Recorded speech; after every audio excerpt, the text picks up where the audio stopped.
Magandang hapon mga kasari-sarites. Ito na naman ang Ati Tintin, ang inyong pambansang tindera na kahit walang benta, nakangiti pa rin.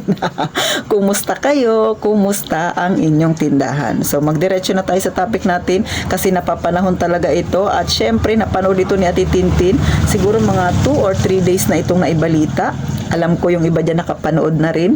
Pero bago tayo mag-umpisa, abay, mag-subscribe ka na sa akin. Huwag mong kalilimutang mag-iwan ng bakas. Paki-like na rin ang video ni Ati Tintin.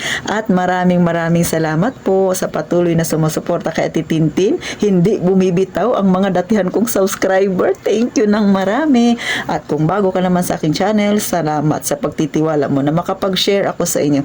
At syempre, magkaroon ka ng kaunting kaalaman dahil realidad ng buhay ang tinatapik ni Ati Tintin. Wala tayo sa payaman-yaman kay hindi man ako mayaman.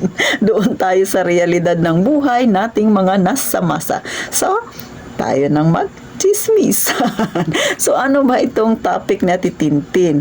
Napanood nyo ba yung isang kasari natin? 17,000 limas ang Gcash niya. So, nung napanood ko to, apektado si Ati Tintin dahil nanariwa na naman sa akin ang 3,000 mahigit na nalimas din sa akin. Gcash din yun. So, ano yung aral na mapupulot natin dito? Paiikliin lang ni Ati Tintin ha, para yung iba dyan na hindi pa nakakaranas ha, maging aware kayo. Una, kasi magkaparehas kami ng babae na pangyayari. Ha? Kapag may lumapit na customer sa inyo, cash in man yan or cash out, never na magpipipindot kayo ng cellphone ninyo na napakalapit sa customer ninyo. Maglagay ng distansya. Medyo malayo kayo yung hindi niya napapansin yung daliri ninyo na nagpipipindot kayo sa cellphone ninyo. Lalo na ang OTP dahil madali lang yan kabisaduhin dahil 4 na numero lang yan mga kasari. Pangalawa, kapag nagpapakash in siya, magbigay ng papel at ballpen. Ha? Ipasulat sa kanya ang number. Gaya ng sabi ko, huwag magpipipindot sa harapan ni customer. Kakilala mo man o hindi yan, kahit random pa yan na customer o kapitbahay mo yan, huwag na huwag ka dyan magpipipindot sa harapan niya. Bakit? Mas maganda ng nag-iingat ka. Kesa naman mawalan ka ng pera na ilang buwan mo yang pinaghirapan, pinag-ipunan, mahirap kitain yan sisi. So yan yung napansin ko. At saka, eto pa, pagka si customer gusto niyang screenshot ha, kunin mo ang cellphone ni customer, ikaw na lang ang mag-screenshot. Bakit? Mas maganda ng sigurado ka.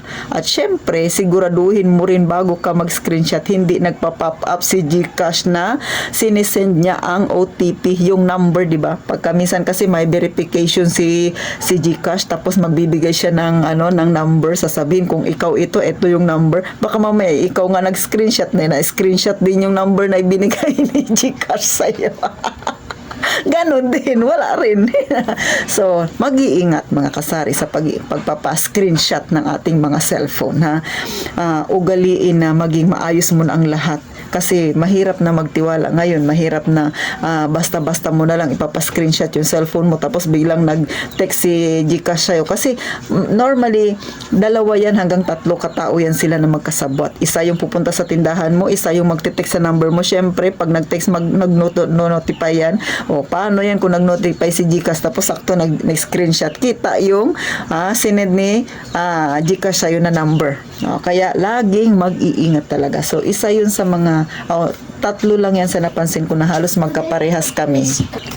So, mga kasari, hindi madaling kumita ng pera.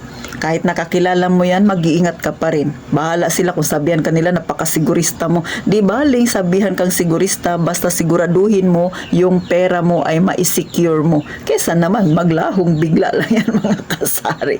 So, paano hanggang dito na lang? Sabi ko nga sa inyo, hindi ko hahabaan yung aking topic dahil naalala ko lang bigla yung nangyari sa akin. Gawa nung balita na ito sa mga may tindahan dyan, lalo na yung kauumpisa pa lang at may Gcash kayo, never na na magtitiwala. Kahit kakilala nyo pa yan or random na customer nyo yan, wag na wag kayo magtitiwala mga kasari na sa harapan ni customer doon kayo magpipindot. Kasi baka mamaya malingat lang kayo gaya nung naibalita, di ba?